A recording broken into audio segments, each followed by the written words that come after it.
প্রায় 7 ঘন্টার চেষ্টায় নিয়ন্ত্রণে এসেছে ঢাকার হযরত শাহজালাল আন্তর্জাতিক বিমানবন্দরে আমদানি কার্গো ভিলেজে ভয়াবহ অগ্নিকাণ্ড। আগুনে পুড়ে গেছে বিপুল পরিমাণ আমদানি পণ্য, যার আনুমানিক মূল্য প্রায় 5,000 কোটি টাকা। ক্ষতির মধ্যে রয়েছে বিদেশ থেকে আনা পোশাক, ইলেকট্রনিক্স পণ্য, রাসায়নিক পদার্থ, ঔষধের কাঁচামাল ও গুরুত্বপূর্ণ আমদানি সংক্রান্ত নথি। শঙ্কা করা হচ্ছে এটি নিছক কোনো দুর্ঘটনা নয়, এটি একটি পূর্ব পরিকল্পিত নাশকতা। আর এই নাশকতায় জড়িত থাকতে পারে স্বয়ং ভারত এবং তাদের গোয়েন্দা সংস্থা র। কোন স্বার্থে বাংলাদেশে নাশকতা করছে র, তা নিয়ে আলোচনা করব আমাদের আজকের ভিডিওতে। চলুন বিস্তারিত জেনে নেওয়া যাক। গত বছরের এপ্রিলে ট্রান্সশিপমেন্টের মাধ্যমে ভারতের বন্দর ব্যবহার করে তৃতীয় দেশে বাংলাদেশের পণ্য যাওয়ার ব্যবস্থা প্রত্যাহার করে ভারত। 2020 সালের 29 জুন এ সংক্রান্ত এক আদেশে এই সুবিধা দেওয়া হয়েছিল।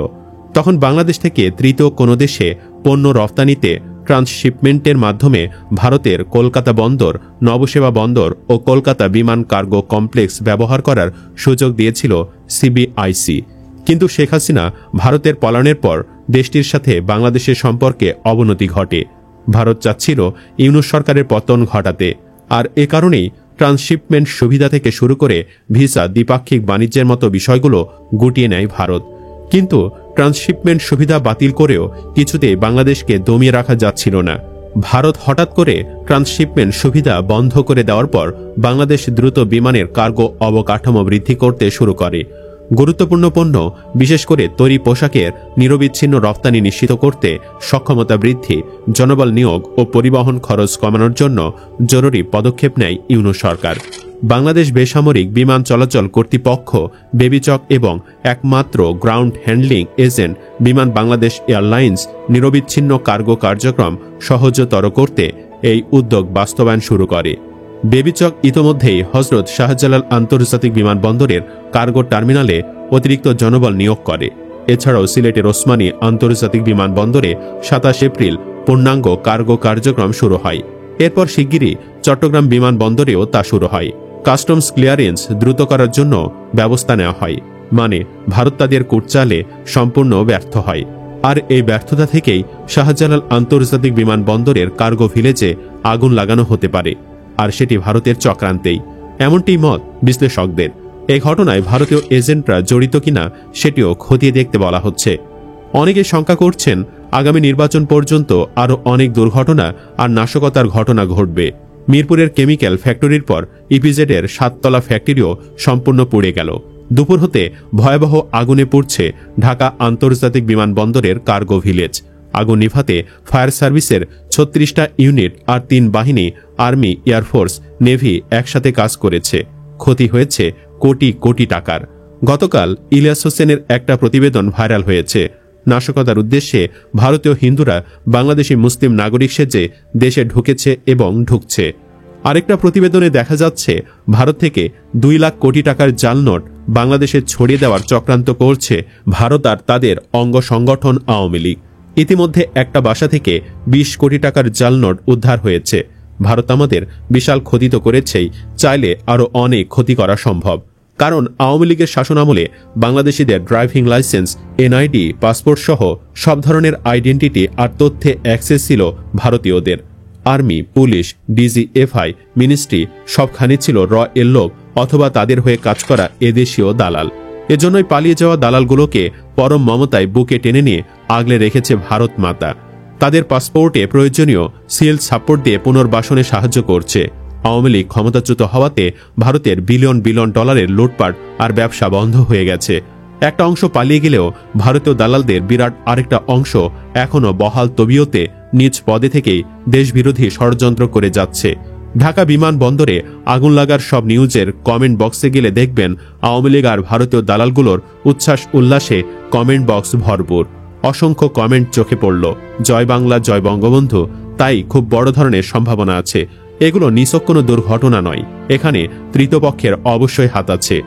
সব মিলে এই কর্মকাণ্ডে যারাই জড়িত থাকুক না কেন, এতে দিন শেষে ক্ষতিগ্রস্ত হচ্ছে বাংলাদেশি। দিন শেষে প্রশ্ন থেকেই যায়, এদেশে নিরাপত্তা আসলে কোথায়? আপনি বিজনেস করছেন অনলাইনে বা অফলাইনে, পণ্য আসছে আন্তর্জাতিক বিমানবন্দর দিয়ে, সেখানে আগুন লাগাই সব শেষ। অথচ সেখানে উচ্চ লেভেলের অগ্নি নির্বাপক সিস্টেম থাকবে, এমনটাই কথা ছিল। আপনি গার্মেন্টস কারখানায় কাজ করেন, 10-12 ঘন্টা কাজ করে বাসায় ফিরতে পারবেন কিনা সেটারও নিশ্চয়তা নেই। অথচ ফ্যাক্টরির ক্যাশ ফ্লো সিকিউরিড এর আগে কর্মচারীদের জীবন বিভিন্ন দুর্ঘটনা থেকে সিকিউরড রাখা প্রাধান্য পাওয়ার কথা ছিল। আপনি কোনো বড় বিজনেস প্রতিষ্ঠানের মালিক, কখন কিভাবে সেটা জিও পলিটিক্স বা দেশে রাজনৈতিক অস্থিরতার রোষানলের শিকার হয়ে ধ্বংস হয়ে যাবে টেরই পাবেন না। এদেশের সিস্টেম পচে ধ্বংস হয়ে আছে, কারণ একটাই, সিস্টেমে বসে থাকা কিংবা বসতে চাওয়া মানুষদের মাঝে অমানুষের সংখ্যাটাই বেশি, যাদের কাছে দেশের মানুষের জীবনের চেয়েও নিজেদের ক্ষমতার দাম বেশি। হাজার হাজার উদ্যোক্তাকে পথে বসাতে হয়, শ্রমিকদের জীবন কেড়ে নিতে হয়। এ কেমন রাজনীতি? যুগ যুগ ধরে এই চাটুকার জাতি নিজেরাই নিজেদের শেষ করে আসছে। জানি না কবে যেন দেশটাও কাগজের নৌকার মতো ডুবে এমনভাবে বিলীন হয়ে যায় যেন কখনো এর অস্তিত্বই ছিল না। ঢাকা বিমানবন্দরের কার্গো ভিলেজে আগুন লাগার ঘটনায় ভারতীয় কিংবা দেশবিরোধী ষড়যন্ত্র খুঁজে পেয়েছেন মিজানুর রহমান আজহারি হুজুরও। ক্ষুব্ধ হয়ে ফেসবুকে স্ট্যাটাস দিয়ে তিনি লিখেছেন, এদেশে অগ্নিকাণ্ড যেন এক অবিরাম চক্র। 2-1 দিন প্রতিবাদ, মানববন্ধন, মিছিল, গরম টকশো, তারপর আবার সবকিছু নিস্তব্ধ, ঠিক আগের মতোই। অগ্নিকাণ্ডের পর শোক, তারপর সেই চিরচেনা নীরবতা। এগুলো কি নিছক দুর্ঘটনা, কেবলই অবহেলা আর অব্যবস্থাপনা, নাকি এর পেছনে লুকিয়ে আছে কোনো গভীর ষড়যন্ত্র? প্রথমে মিরপুর, তারপর চট্টগ্রাম ইপিজেড, আজ আবার শাহজালাল আন্তর্জাতিক বিমানবন্দরের কার্গো ভিলেজে আগুন যেন পিছু ছাড়ছে না। এদেশের অর্থনৈতিক অবকাঠামো ভেঙে ফেলার চেষ্টা চলছে কি? প্রতিটি অগ্নিকাণ্ডের রহস্য খুঁজে বের করার সময় এখনই। সংশ্লিষ্ট কর্তৃপক্ষের দৃষ্টি আকর্ষণ করছি, নিরপেক্ষ তদন্ত করুন, খতিয়ে দেখুন, যথাযথ ব্যবস্থা নিন। ক্রিকেটার রুবেল হোসেনও সামাজিক যোগাযোগ মাধ্যমে ক্ষুব্ধ প্রতিক্রিয়া শেয়ার করেছেন। তিনি লিখেছেন, একটা নয়, দুইটা নয়, পরপর 3টা জায়গায় আগুন। প্রশ্নটা একটাই, কেন বাংলাদেশ জ্বলছে? মাঝে মাঝে নিজেকে প্রশ্ন করি, এত অন্যায়, এত দুর্নীতি, এত মৃত্যু, তারপরও কেন থাকি এখানে? উত্তরটা একটাই, মায়া, ভালোবাসা, মাটির গন্ধ আর এক টুকরো পতাকা। এই দেশটাই আমার নাড়ির টান, আমার অস্তিত্ব। অবাক লাগে, এত বড় একটা জায়গায় এত নিরাপত্তা, এত ফ্যাসিলিটিস থাকার পরও এমন দুর্ঘটনা। সত্যি ভাবার বিষয়। ভয় নয়, ভরসার বাংলাদেশ চাই, আগুন নয়, আলোর বাংলাদেশ চাই। এই অগ্নিকাণ্ডে আন্তর্জাতিক ষড়যন্ত্র খুঁজে পেয়েছেন অ্যাক্টিভিস্ট পিনাকি ভট্টাচার্য। তিনি ফেসবুকে লিখেছেন যে নাশকতা আর অন্তর্ঘাত শুরু হয়েছে তার কোনো কিছুই বিনা কারণে বা বিনা পরিকল্পনায় হচ্ছে না। বাঙ্গু এলিটেরা এই নাশকতার কি ব্যাখ্যা দিবেন? কেন এইভাবে আগুন লাগছে? কেন সেই আগুন নেভানো যাচ্ছে না দ্রুততার সাথে? একের পর এক আগুন লাগছে, এমনকি অতি গুরুত্বপূর্ণ স্থাপনায় আগুন লাগছে। ভয়ঙ্কর সেই আগুন এমনি এমনি লাগছে। এয়ারপোর্টের মধ্যে দমকল থাকে, সেই দমকল রানওয়েতে মিনিটের মধ্যে দ্রুততার সাথে যেতে পারে। বড়সড় আগুন নেভানোর সক্ষমতা আছে সেই দমকলের। সেই দমকল কেন পারল না আগুন ঠেকাতে? কেন বাহিরে থেকে দমকল প্রবেশে বাধা দেওয়া হলো? কারা বাধা দিল? অথচ বলা হচ্ছে সবকিছুই নাকি স্বাভাবিক আছে। কয়দিন আগে তো শুনলাম সব বিজ্ঞজনেরা মত দিলেন এই আগুন অন্তর্ঘাত বা নাশকতা নয়। এই সার্টিফিকেটটা দিয়ে দেন, দেরি করছেন কেন? ঘুমান সবাই, ভাগ্য ভালো আমাদের যে কু হয় নাই। কি বলেন, এটা নাশকতা বা অন্তর্ঘাত বলতে পারছে না বাঙ্গু সুশীলেরা? কারণ বললে স্বীকার করতে হবে, আমাদের দেশপ্রেমিক সেনাবাহিনীর সামরিক গোয়েন্দাদের কাছে নাশকতার কোনো গোয়েন্দা তথ্য থাকে না। বড়ই মুশকিলে আছে সবাই। বাঙ্গুদের এমন উভয় সংকট আগে কখনো আসে নাই। সুপ্রিয় দর্শক, আপনি কি মনে করেন, এই আগুন লাগানোর ঘটনায় কি ভারতের হাত আছে? কমেন্ট বক্সে ইয়েস বা নো লিখে জানিয়ে দিন আপনার মতামত। ভিডিও ভালো লাগলে লাইক দিন এবং শেয়ার করুন, আর অবশ্যই চ্যানেলটি সাবস্ক্রাইব করুন। ধন্যবাদ।